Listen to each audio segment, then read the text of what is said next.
வணக்கம். நாங்க ரெடி, நீங்க ரெடியா அப்படின்ற இன்றைய எபிசோட்ல நம்ம பார்க்க போற டாபிக் பார்த்தோம் அப்படின்னா ஏஐ இன் வெப்சைட் பில்டிங். நம்ம எல்லாத்துக்குமே தெரியும், வெப்சைட் அப்படின்றது ஒரு ஆன்லைன் கடை. இந்த ஆன்லைன் கடையில நம்ம பார்த்தோம் அப்படின்னா நம்மளுடைய சர்வீசஸையும் ப்ரமோட் பண்ணலாம், நம்மளுடைய ப்ராடக்டையும் ப்ரமோட் பண்ணலாம். அப்போ ஒரு வெப்சைட் பில்ட் பண்றது அப்படின்றது பார்த்தோம்னா வெப் டெவலப்பர் அப்படின்றது ஒரு காலத்துல பார்த்தோம் அப்படின்னா front end, back end, data management அப்படின்னு சொல்லிட்டு தனித்தனியா பார்த்தோம் அப்படின்னா பீப்புளை ஹையர் பண்ணியிருப்பாங்க. கேட்டா நான் ஃபுல் ஸ்டாக், இன்னைக்கு பார்த்தோம் அப்படின்னா ஃபுல் ஸ்டாக் டெவலப்பர் அப்படின்னு சொல்லிட்டு இன்னைக்கு பார்த்தோம்னா ஒரே ரோல் பிளே பண்ணிட்டு இருக்காங்க. ஒரு டைம்ல பார்த்தோம் அப்படின்னா நான் ஃப்ரண்ட் எண்ட் டெவலப்பர், நான் பேக் எண்ட் டெவலப்பர், நான் டேட்டா மேனேஜ்மெண்ட்ல இருக்கேன் அப்படின்னு சொல்லிட்டு இருந்த ரோல் 3 பேரா இருந்தவங்க இன்னைக்கு ஃபுல் ஸ்டாக் அப்படின்னு. இந்த ஃபுல் ஸ்டாக் டெவலப்பர் அப்படின்னு சொல்றவங்களையும் இன்னைக்கு பார்த்தோம் அப்படின்னா ப்ராம்ப்ட் இன்ஜினியரிங் அப்படின்னு சொல்லிட்டு இன்னைக்கு பார்த்தோம் அப்படின்னா நான் ஒரு ப்ராம்ப்ட் ஏஐ கிட்ட கொடுத்தேன் அப்படின்னா எனக்கு ஃப்ரண்ட் எண்டுக்கு தேவையான கோடையும் அதுவே அடிச்சு கொடுக்கறது, பேக் எண்டுக்கு தேவையான கோடையும் அதே அடிச்சு கொடுக்கறது. இதை ரெண்டையும் எடுத்துட்டு போயிட்டு நான் டேட்டா மேனேஜ்மெண்ட்டை ப்ராப்பரா நான் டிப்ளாய் பண்ணிட்டேன்னா போதும். அதுல ஏதாவது பக் இருந்தது அப்படின்னா நான் பக்கை ரிமூவ் பண்ணிட்டு என்னோட வெப்சைட்டை ஹோஸ்ட் பண்ணிட்டேன் அப்படின்னா வெப்சைட் பார்த்தோம்னா ரன் ஆக ஆரம்பிக்கும். அப்போ இன்னைக்கு பார்த்தோம் அப்படின்னா ஒரு 5 பேஜ் 10 பேஜ் இருக்கிற ஒரு சிம்பிளான வெப்சைட்டை பார்த்தோம் அப்படின்னா ரொம்ப சிம்பிளா நம்ம ஆட்டோமேட்டிக் மெத்தட்லயே பார்த்தோம் அப்படின்னா பண்ணிட முடியும். அந்த மாதிரி ஒரு டாபிக்கை தான் நம்ம இன்னைக்கு பார்க்க போறோம். இன்னைக்கு ஏஐ வெப் டெவலப்மெண்ட் அப்படின்னு வெப்சைட் கிரியேட் பண்றதுக்கு ஏஐ உடைய ரோல் என்ன, அதை பார்த்தோம் அப்படின்னா யூஸ் பண்ணி நம்ம எந்த அளவுக்கு ஃபாஸ்டா வெப்சைட்டை கிரியேட் பண்ணலாம், அதை எவ்வளவு ஃபாஸ்டா டிப்ளை பண்ணலாம், அதனுடைய நன்மைகள், பெனிஃபிட்ஸ் அப்படின்றத பத்தி தான் நம்ம கம்ப்ளீட்டா பார்க்க போறோம். நம்ம இதை பத்தி கம்ப்ளீட்டா தெரிஞ்சுக்கிறதுக்கு சூர்யா நம்ம கூட இருக்காங்க. வணக்கம் சூர்யா. ஏஐ வெப் டெவலப்மெண்ட் அப்படின்ற இந்த டாபிக்ல ஏஐயோட ரோல் என்ன, வெப்சைட் உடைய ரோல் என்ன, இது ரெண்டையும் நம்ம மெர்ஜ் பண்றதுனால நம்மளுக்கு கிடைக்கிற நன்மைகள் என்ன அப்படின்றத. ஓகே, இப்போ வெப்சைட் டெவலப்மெண்ட்னா பேசிக்கா பார்த்தா நீங்க மேனுவலா முன்னாடியெல்லாம் கோட் எழுதுற மாதிரி இருக்கும். லைக் இப்போ நீங்க ஒரு பேஜ் பில்ட் பண்றதுக்கே 4000 5000 லைக் கோட்ஸ் நீங்க லைன் ஆஃப் கோட்ஸ் நீங்க எழுதுற மாதிரி இருக்கும். ஆனா அது நீங்க மேனுவலா நீங்க ஒவ்வொரு லைனையும் யூஸ் பண்ணி நம்ம இது இங்க போடலாம், இது இங்க போட வேணாம் அப்படின்னு நீங்க ஒன்னொன்னா செக் பண்ணி பார்த்து போடுற மாதிரி இருக்கும். பட் ஆனால் இப்போ ஏஐ வச்சு நீங்க யூஸ் பண்ணும்போது அது நீங்க மேனுவலா எழுதுற டைமை விட ரொம்ப கம்மியாகும். நீங்க நார்மலா மேனுவலா நீங்க எல்லா கோடையும் எழுதுனீங்கன்னா ஒரு 1 hour 2-3 hours ஆகுதுன்னா, அதுவே நீங்க ஏஐ வச்சு யூஸ் பண்ணி எழுதும்போது அப்படியே ஹாஃபோட கம்மியாகும். நீங்க ½ an hourலயே நீங்க மொத்த கோடையுமே நீங்க ரெடி பண்ணிடலாம். ரெடி டு டிப்ளாய் கூட வந்துடும். நீங்க மொத்த ப்ராசஸையுமே ஜஸ்ட் ½ an hourல முடிச்சிடலாம். ஸோ ஏஐ வச்சு நீங்க என்ன வேணாலும் பண்ணலாம். நீங்க கோட் எழுதலாம். இன்கேஸ் நீங்க கோட்ல ஏதாச்சும் எரர் வந்துச்சுன்னா கூட எரரை நீங்க அப்படியே தூக்கி போட்டீங்கன்னா ஏஐயே சொல்லிடும் உங்களுக்கு என்னென்ன எரர்ஸ் இருக்கு. ஸோ நீங்க அதை மட்டும் சேஞ்ச் பண்ணா கூட உங்க கோட் மறுபடியும் கரெக்டா ரன் ஆயிரும். ஸோ அது போக நீங்க இப்போ எங்கேயாச்சும் ஒரு இடத்துல ஸ்டக் ஆகிட்டீங்க, ஸோ அதுக்கு மேல எனக்கு என்ன எழுதுறது தெரியல அப்படின்னு கேட்டீங்கன்னா கூட சில சாட் பாட்ஸ் இருக்கு. நீங்க அதுல நீங்க இப்போ எனக்கு அவுட்புட் இப்படி வரணும், பட் ஆனா எனக்கான அவுட்புட் இது இல்லை. ஸோ நீங்க அதை அப்படி ஏஐட்ட கேட்டீங்கன்னா அதுவே லைக் சஜஷன் கொடுக்கும். நீங்க if logic, if loop use பண்ணுங்க, வேர் லூப் யூஸ் பண்ணுங்க, லாஜிக் யூஸ் பண்ணுங்க, ஃபங்க்ஷன்ஸ் யூஸ் பண்ணுங்க. ஸோ நீங்க எதுவுமே தெரியாதுன்னா கூட உங்களால ஒரு வெப்சைட் பில்ட் பண்ண முடியும் ஏஐ கூட நீங்க கம்பெனியனா இருந்தா. ஸோ இதை பத்தி தான் பார்க்க போறோம். ஸோ ஏஐ நிறைய டூல்ஸ் இருக்கு. ஸோ நீங்க பேசிக்கா எல்லாருக்கும் தெரிஞ்சது சாட் ஜிபிடி. ஸோ சாட் ஜிபிடின்றது ஒரு பேசிக் டூல். ஆனா அதை வச்சு நீங்க ஃபுல் வெப்சைட் கம்ப்ளீட்டா பில்ட் பண்ணலாம். ஸோ அது போக ஸ்பெசிஃபிக்கா வெப் டெவலப் கோட் பண்றதுக்குன்னே சில டூல்ஸ் இருக்கு. க்ளாட்லாம் இருக்கு, இப்போ புதுசா வந்தது. ஸோ நீங்க அதெல்லாம் யூஸ் பண்ணீங்கன்னா இன்னும் பெட்டரா இருக்க லேட்டஸ்ட் வெர்ஷன்ஸ்லாம் அப்டேட்ல இருக்கும். நீங்க அதை வச்சு பில்ட் பண்ணா உங்க வெப்சைட் இன்னும் நல்லா இருக்கும், ஃபாஸ்டா இருக்கும், ரெஸ்பான்சிவா இருக்கும். ஸோ அண்ட் முக்கியமான விஷயம் இப்போ எல்லா வெப்சைட்டுமே முக்கியமாக ரெஸ்பான்சிவாக இருக்கணும். ரெஸ்பான்சிவ் இன் தி சென்ஸ் உங்கள் வெப்சைட் வந்து லேப்டாப்க்கும் டெஸ்க்டாப்க்கும் கம்ஃபர்டபுளாக இருக்கணும் and at the same time மொபைலுக்கும் கம்பேட்டபிளாக இருக்கணும். ஸோ அதை தான் நம்ம ரெஸ்பான்சிவ்னு சொல்லுவோம். So most of the peoples வந்து ஜஸ்ட் டெஸ்க்டாப்ஸ் மட்டும் வச்சுருப்பாங்க.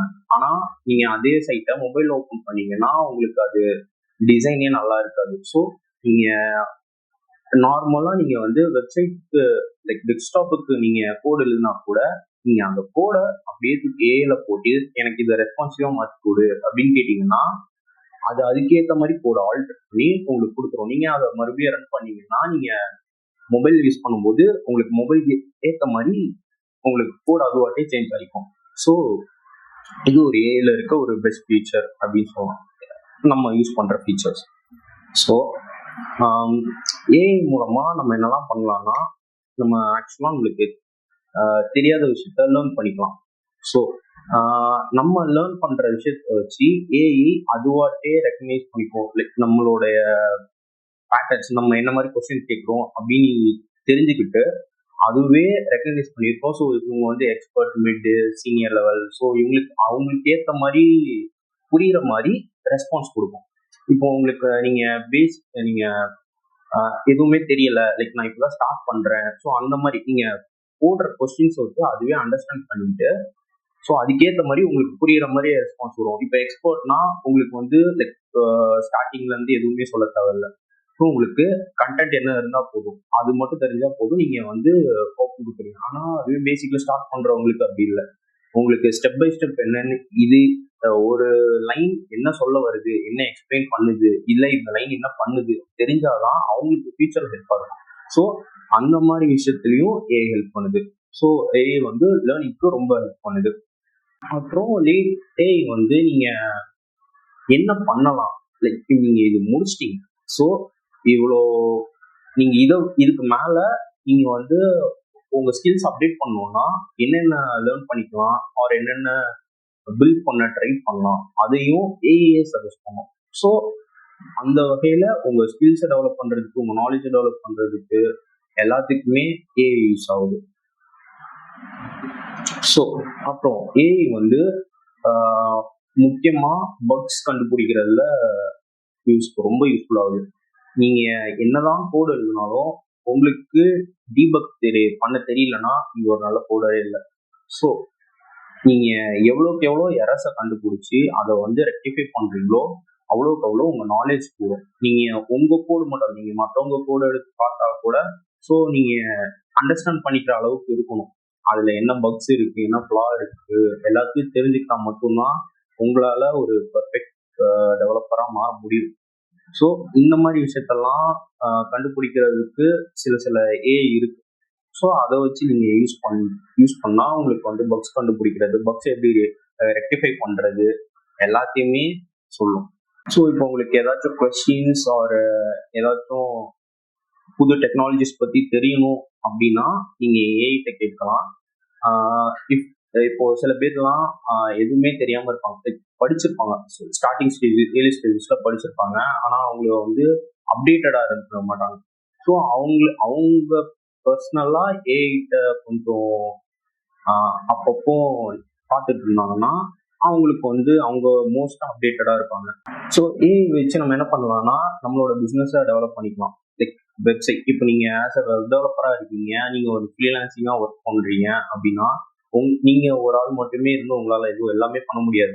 ஸோ நீங்கள் வந்து எல்லாத்துக்குமே ஒரு சாட் பாக்ஸ் இருக்குது. நீங்கள் இப்போ டிஜிட்டல் மார்க்கெட்டிங் பண்ணணுன்னா கூட நான் என்னோட கண்டென்ட் இது அப்படின்னு சொல்லிட்டு நீங்கள் அதுக்கு ஒரு சாட் பாக்ஸை போட்டிங்கன்னா அதுவே எல்லா அட்வர்டைஸ்மெண்ட் உங்கள் நீட்ஸ் எல்லாத்தையும் போட்டிங்கன்னா அதுவே எல்லாத்தையும் ஸ்ப்ரெட் பண்ணி கொடுத்துப்போம். நீங்கள் இப்போ இந்த லொக்காலிட்டியில் இப்படி ஒருத்தர் இருக்காரு, ஸோ நீங்கள் ஜஸ்ட் அதுக்கு பே பண்ணால் போதும். பே பண்ணாலே உங்கள் அட்வர்டைஸ்மெண்ட் எல்லாத்துக்கும் போயிடும். ஆஸ் அ வெப் டெவலப்பராக நீங்கள் ஒருத்தங்க இருக்கீங்க, உங்களோட போர்ட்ஃபோலியோ வெப்சைட்ஸ் அந்த மாதிரி ஏதாவது ஆட் பண்ணிட்டீங்கன்னா மற்றவங்க பார்க்குறதுக்கு கொஞ்சம் ஈஸியாக இருக்கும். உங்களை வந்து ரீச் பண்ணுறது, உங்கள் ப்ராஜெக்ட்ஸ், ஒர்க்ஸ் எல்லாத்தையும் பற்றி எக்ஸ்பிளைன் பண்ணுறது ஈஸியாக இருக்கும். அதே மாதிரி உங்கள் போர்ட்ஃபோலியோ பில்ட் பண்ணுறதுக்கு ஏஐ ரொம்ப ஹெல்ப் பண்ணும். நீங்கள் சில எந்த விஷயத்துல லேகா இருக்கீங்களோ அதுவே லைக் எடுத்து காட்டும். நீங்க இப்போ புது டெக்னாலஜிஸ் நீங்க வந்து அப்டேட்டடா இல்லை, உங்க ரெசியூம்ல வந்து எதுவுமே இல்லை, ஸோ அந்த மாதிரி விஷயத்துலலாம் காட்டும். ஸோ அதுக்கெல்லாம் நீங்க வந்து ஏஐ யூஸ் பண்ணிக்கலாம். ஸோ முக்கியமா டெவலப்மெண்ட்டுக்கு எதுக்கு யூஸ் பண்ணுவாங்கன்னா, உங்க டைம் ரொம்ப கன்சியூம் பண்றத மேனுவல்ல டைப் பண்ணும்போது மட்டும்தான். ஸோ அதை ரொம்ப கம்மி பண்றதுக்காக மட்டும்தான் ஏஐ யூஸ் பண்ணணும். ஸோ நீங்க ஏஐயே ஃபுல்லா டிபெண்ட் பண்ணி இருக்க முடியாது. உங்க ஸ்கில்ஸ் ரொம்ப முக்கியம். அப்புறம் உங்க யூஐயை வந்து பெட்டரா எக்ஸ்பீரியன்ஸ் பண்றதுக்காக நீங்க ஜஸ்ட் நார்மல் கோட் மட்டும் அடிச்சுட்டோம்னா உங்க யூஐ நல்லா இருக்காது. ஸோ அதை வந்து கொஞ்சம் என்ஹான்ஸ் பண்ணணும். நீங்க நார்மலா என்ஹான்ஸ் பண்றதுக்கும் ஏஐ மூலமா என்ஹான்ஸ் பண்றதுக்கும் நிறைய டிஃபரன்ஸ் இருக்குது. ஸோ ஏஐட்ட வந்து நிறைய பஞ்ச் ஆஃப் டேட்டாஸ் இருக்கும். அந்த டேட்டாஸை வச்சு நீங்க கம்பேர் பண்ணி பண்ணும்போது உங்க யூஐ வந்து கொஞ்சம் ரொம்ப நல்லாவே இருக்கும். நீங்க மற்றவங்க வெளியில இருந்து பாக்குறவங்களுக்கு அது பார்த்தா அட்ராக்டிவாகவும் இருக்கும். அந்த டைம் ஓகே இவன் வந்து கொஞ்சம் நல்ல ஒர்க் பண்றான், ஸோ அவங்க ஒரு குட் இம்ப்ரெஷன் போகும். ஸோ நீங்க இப்போ டெவலப்மெண்ட் பண்ணும்போது கோடை வந்து நீங்க ரிப்பீட்டடா அடிக்கிற மாதிரி இருக்கும். ஸோ அந்த ரிப்பீட்டடா அடிக்கிறத கம்மி பண்றதுக்கு சில ஏஐ டூல்ஸ் இருக்கு. நீங்க அதை வச்சு கூட யூஸ் பண்ணலாம். நீங்க ஒரு இடத்துல நீங்க அதை யூஸ் பண்றீங்க, பட் நான் இதே தான் மறுபடியும் யூஸ் பண்ண போறேன். ஸோ நீங்க அதை வந்து நீங்க ஒரு அந்த சாட்பாட் வந்து ரெகக்னைஸ் பண்ணி வச்சிருக்கோம், லைக் ப்ரீ டிஃபைன் மாதிரி. நீங்க ஆட்டோஃபில் மாதிரி. ஸோ நீங்க இதை டைப் பண்ண வரீங்கன்னா ஸோ அதை வந்து சஜஷன்ல காட்டும், நம்ம இதை தான் டைப் பண்ண வரோம்னு சொல்லிட்டு. ஸோ அந்த மாதிரி விஷயத்துக்கு வந்து நம்ம கோட் ரிப்பீட் பண்ணாம இருக்கிறதுக்கு ஏஐ ஹெல்ப் பண்ணும். ஸோ ஏஐ யூஸ் பண்றதுனால நம்ம வந்து ஹைலி ப்ரொடக்டிவா இருக்கும். எப்பவுமே நம்ம தேவையில்லாத வேலையெல்லாம் பண்ண மாட்டோம். நம்ம அன்வான்ட் கோட்ஸ் எதுவுமே யூஸ் பண்ண மாட்டோம். ஸோ அதே மாதிரி ஒரு டிசிஷன் மேக்கிங் பண்ணும்போது நம்ம இப்போ இந்த கோட் எழுதுறோம், ஸோ இதை வச்சு நம்ம அவுட்கம் இந்த மாதிரி வந்துடலாம் அப்படின்னு நம்ம ஒரு டிசிஷன்ல இருப்போம். ஆனால் ரியாலிட்டியில அப்படி வர நம்ம வந்து தேவையில்லாம இவ்வளோ எழுதிட்டு அவுட்புட்ல நம்மளுக்கு எரர் வர்றத விட நம்ம அந்த கோடை வந்து முதலே ஏஐட்ட வந்து கொடுத்துட்டோம்னா அதுவே ஸ்டார்டிங்லேயே சொல்லிடும் இந்த ப்ராசஸ்லாம் இருக்கு. ஸோ நம்ம வந்து இதுக்கு மேல இந்த டிசிஷன் எடுக்கலாமா, இல்லை இதை நம்ம என்னெல்லாம் கரெக்ட் பண்ணணும், அந்த மாதிரி விஷயத்துக்கு வந்து யூஸ்ஃபுல்லா இருக்கும்.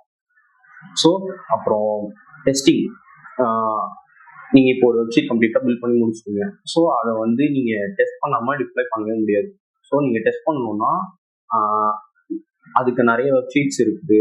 ஸோ எல்லாமே மோஸ்டா எல்லா வெப்சைட்ஸ்லையும் ஏஐ கண்டிப்பா யூஸ் பண்ணியிருப்பாங்க. ஏன்னா எல்லாமே ஆட்டோமேட்டிக்காக தான் டெஸ்டிங் நடக்கும்.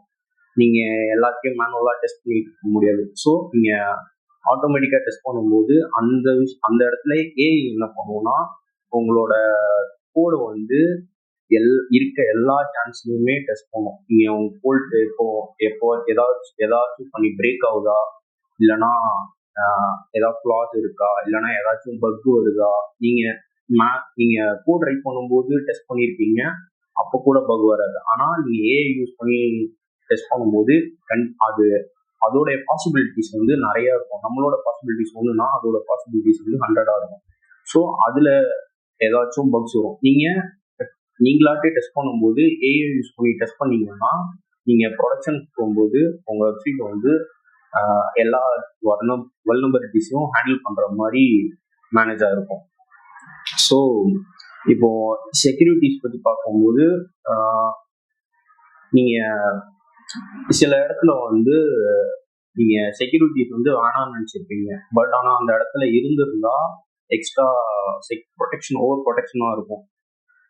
லைக் சில இடத்துலலாம் செஷன் டோக்கன்ஸ்னு சொல்லுவாங்க, JWT டோக்கன்ஸ். ஸோ அதெல்லாம் எல்லா வெப்சைட்டுக்கும் மேண்டேட்டரியா இருந்தா நல்லா இருக்கும். ஆனா நிறைய பேர் அதை வந்து பார்க்க மாட்டாங்க. ஸோ இந்த மாதிரி சஜஷன்ஸையும் கொடுக்கும். நீங்க இப்போ என்னோட கோட் இதுதான், நான் எல்லாத்தையும் முடிச்சுட்டேன், நான் இதை வந்து ரிப்ளை பண்ண போறேன் அப்படின்னு சொல்லிட்டு நீங்க கொடுத்தீங்கன்னா, இன்கேஸ் நீங்க வந்து செக்யூரிட்டிக்கு எதுவுமே போடல, இல்லைன்னா உங்க பிரைவேட் கீஸ் எதுவுமே நீங்க எனேபிள் பண்ணல அப்படின்னீங்கன்னா அதுவே சஜஷன் கொடுக்கும். நீங்க வந்து இல்லை நீங்க உங்க வெப்சைட் வந்து செக்யூரா இல்லை, நீங்க செக்யூரா பண்றதுக்கு நீங்க இந்த ஸ்டெப்ஸ்லாம் இருக்குது. நீங்க ஓப்பனா சில ஏபிஐ கீஸ் வச்சிருக்கீங்க, அந்த ஏபிஐ கீஸை நீங்க கண்டிப்பா ஹைட் பண்ணணும் அப்படி இல்லைன்னா நீங்க வந்து என்ன மாதிரி ஹைட் பண்ணலாம், இல்லைன்னா என்ன டூல் வச்சு யூஸ் பண்ணி ஹைட் பண்ணலாம், அந்த மாதிரி சஜஷன்ஸ் கொடுக்குறதுக்கும் செக்யூரிட்டி பர்பஸ்க்கு ஹெல்ப் பண்ணும். ஸோ உங்க சைக்கிள் வந்து ரொம்ப ஃபாஸ்டா இருக்கும். நீங்க வந்து வெப்சைட் கிரியேட் பண்றது டெப்ளாய்மெண்ட் போற வரைக்கும் நீங்க 2 to 3 4 months எடுத்துட்டீங்கன்னா அது எல்லாத்தையுமே ஏஐ மூலமா யூஸ் பண்ணீங்கன்னா ஒரு கம்ப்ளீட்டா ஒரு half a month ஒரு 1 monthக்குள்ள நீங்க மொத்த ஸ்டார்டிங் ஃப்ரம் கோட்ல இருந்து டெஸ்டிங், டெப்ளாய்மெண்ட், ப்ரொடக்ஷன் வரைக்கும் எல்லாமே ஒரு 1 monthக்குள்ளேயே முடிஞ்சிடும். ஸோ இதெல்லாம் தான் ஏஐ மூலமா யூஸ் பண்ற வெப் டெவலப்மெண்ட்டுக்கு ஏஐ ஹெல்ப் பண்ற விதம். ஓகே. ஸோ இதுல ஏஐ சாட்பாட்னா என்ன? ஏஐ சாட்பாட்னா இப்போ நீங்க ஒரு இடத்துல வந்து நீங்க ரைட் பண்ணிட்டு இருக்கும்போது ஸ்ட்ரக் ஆகிறீங்க. ஸோ இப்போ விஷுவல் ஸ்டுடியோ கோட் எடுத்தீங்கன்னா நீங்க ரைட் பண்ணிட்டு இருக்கும் போதே ஸ்ட்ரக் ஆனீங்கன்னா அது ஆட்டோ சஜஷன் கொடுக்கும். அதுல இன்பில்டாவே சாட்பாட்ஸ் இருக்கும். நீங்க இப்போ லைக் இப்போ நீங்க HTML எழுதுறீங்கன்னா அது HTML-க்கான ஃபைல்ஸ் வந்து அது ஃப்ரீ டவுன்லோடாக தான் இருக்கும். ஸோ நம்ம டைப் பண்ணும்போது அது ஆட்டோ சஜஷன்ஸ் வரும். ஸோ நீங்க அதை கிளிக் பண்ணீங்கன்னா கிளிக் கூட பண்ண வேணாம். நீங்க வந்து ஜஸ்ட் நீங்க என்ன கோட் ரைட் பண்றீங்களோ அதை ரைட் பண்ண ஸ்டார்ட் பண்ண உடனே அதுல வந்து சஜஷன்ஸ் வரும். உங்களுக்கு மல்டிபிள் சஜஷன்ஸ் வரும். நீங்க அதிலே பார்த்துக்கலாம் என்னென்ன இருக்குது. ஸோ அது இல்லைன்னா அது விஎஸ் கோட்லயே கோபைலட் இருக்குது, கிட்டப் கோபைலட்னு சொல்லுவாங்க. ஸோ அதுலேயுமே நீங்க வந்து ஸ்டக் ஆயிட்டீங்கன்னா நீங்க அதை போட்டீங்கன்னா உங்களுக்கு நீங்க நெக்ஸ்ட் லைன் ஆஃப் கோட் என்ன வரும் அப்படின்றத எடுத்து காட்டுறதுக்கு யூஸ் ஆகுறது தான் சாட்பாட்ஸ். ஸோ வெப்சைட் பர்சனலைசேஷன் அப்படின்னு சொல்றோம் இல்லையா, அப்படின்னா ஏஐல வந்து எப்படி பர்சனலைஸ் பண்றதுன்றா ப்ராம்ப்டை சேஞ்ச் பண்றதா இல்ல வேற ஏதாவது? இல்ல, பர்சனலைஸ்ன்றது வந்து நீங்க ஒரு விஷயத்த மட்டும் கூடாது. ரெஸ்பான்சிவ் இருக்குது, அண்ட் செக்யூரிட்டிஸ் இருக்குது, அண்ட் லேஅவுட்ஸ் இருக்குது, UI/UX பிரின்சிபல்ஸ் இருக்குது. எல்லாத்தையுமே சேர்த்து தான் பர்சனலைசேஷன்ஸ் தான் ஒரு வேர்டுக்குள்ள சேர்க்கணும்.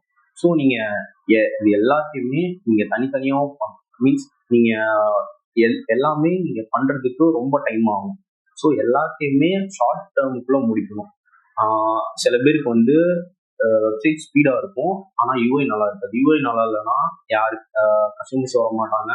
உங்க வெப்சைட் பார்த்தாலே லைக் ஒரு மாதிரி டஃப்பா இருக்கும். ஸோ அந்த மாதிரி விஷயத்துக்கெல்லாம் நீங்க ஏஐ சஜஷன்ஸ் கேட்டீங்கன்னா அது வந்து ஹெல்ப் பண்ணும். நீங்க வந்து சிம்பிளா வச்சுக்கோங்க, இல்லைன்னா ஐகான்ஸ் ஸ்மாலா வச்சுக்கோங்க, வேர்ட்ஸ் பெருசா வச்சுக்கோங்க.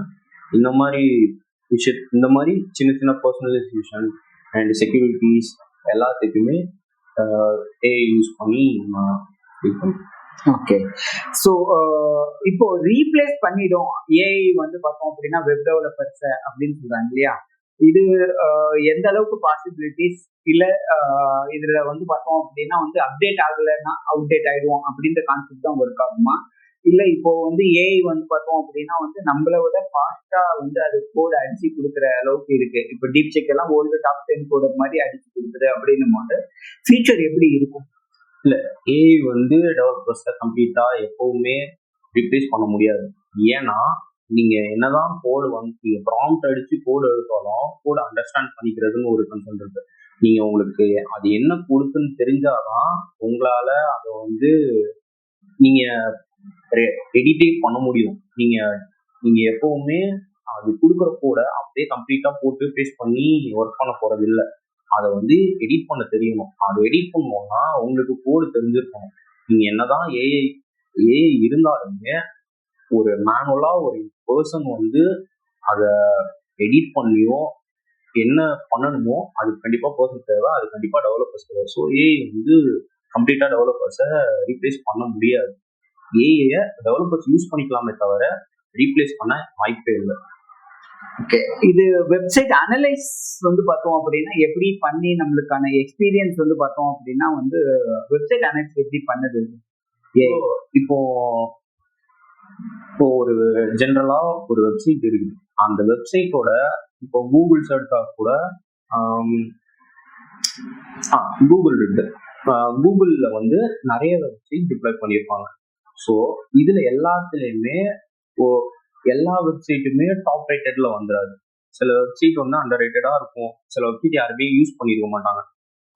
ஸோ இந்த மாதிரி விஷயம் இது அங்க கூகுள்லயே நீங்க உங்க டேஷ்போர்ட்ல போனீங்கனாலே தெரியும் உங்க வெப்சைட்டோட என்கேஜ்மெண்ட் எவ்வளோ இருக்குது, உங்க வெப்சைட்டோட வியூவர்ஸ் எவ்வளோ, ஆடியன்ஸ் எவ்வளோ இருக்காங்க, சப்ஸ்கிரைபர்ஸ் எவ்வளோ இருக்காங்க, எல்லாத்தையுமே நீங்க கூகுள் டேஷ்போர்ட்ல போனாலே பார்த்துக்கலாம். ஸோ நீங்க அதை வச்சு நீங்க அனலைஸ் பண்ணிக்கலாம். அதையுமே அந்த அனலைஸுமே கொடுக்குறது வந்து ஒரு மேனுவல் பர்சன் வந்து உங்க வெப்சைட் இதுதான் கவுண்ட் பண்ணி சொல்லிட்டு இருக்க மாட்டாங்க. அதுவுமே ஆட்டோமேட்டிக்கா நடக்கிறது. ஏஐனாலே ஆட்டோமேஷன் தான். ஸோ அங்கேயும் ஏஐ தான் ஒர்க் ஆகுது. அதை வச்சு நம்ம வெப்சைட் வந்து அனலைஸ் பண்ணிக்கலாம். நம்ம வெப்சைட் வந்து இவ்வளவு குரோத்ல இருக்கு, இல்லைன்னா இவ்வளவு டவுன்ஃபால்ல இருக்கு, இல்லைன்னா இதுக்கு முன்னாடி நம்ம வெப்சைட் வந்து அதிகமா வியூவர்ஸ் கவுண்ட் இருந்தது வந்து இப்போ ஃபால் ஆயிருக்குது. நம்ம இதை மறுபடியும் வியூவர்ஸ் கவுண்ட் அப்கிரேட் பண்றதுக்கு நம்ம என்னெல்லாம் பண்ணலாம் அப்படின்றத தெரிஞ்சுக்கிறதுக்காக யூஸ் பண்ணுவோம். ஒரு ரியல் வேர்ல்டு எக்ஸாம்பிள் வந்து பார்த்தோம்னா ஏஐ வெப் அப்ளிகேஷன்னா எதை சொல்லலாம்? ரியல் வேர்ல்ட்னா இப்போ எல்லாருக்கும் தெரிஞ்சது வந்து லைக் ஃபர்ஸ்டா நம்ம ப்ரோக்ராமிங்க்கு டெவலப்மெண்ட்டுக்கு யூஸ் பண்ணலாம் தெரிஞ்சது வந்து ChatGPT. ஸோ நம்ம பெஸ்ட் எக்ஸாம்பிள் ChatGPT சொல்லலாம். நீங்க இப்போ உங்களுக்கு பேசிக்கா ஒரு வெப்சைட் வேணும், ஒரு போர்ட்ஃபோலியோ வெப்சைட் வேணும் அப்படின்னு சொல்லிட்டு நீங்க அதுக்கேற்ற ப்ராம்ப்டை மட்டும் போட்டீங்கன்னா அதுவே பேசிக் கோடை வந்து கொடுத்துரும். நீங்க அதை வச்சு உங்க பேசிக் வெப்சைட்டை பில்ட் பண்ணிக்கலாம். So thank you Syria. Thanks for the sharing the information.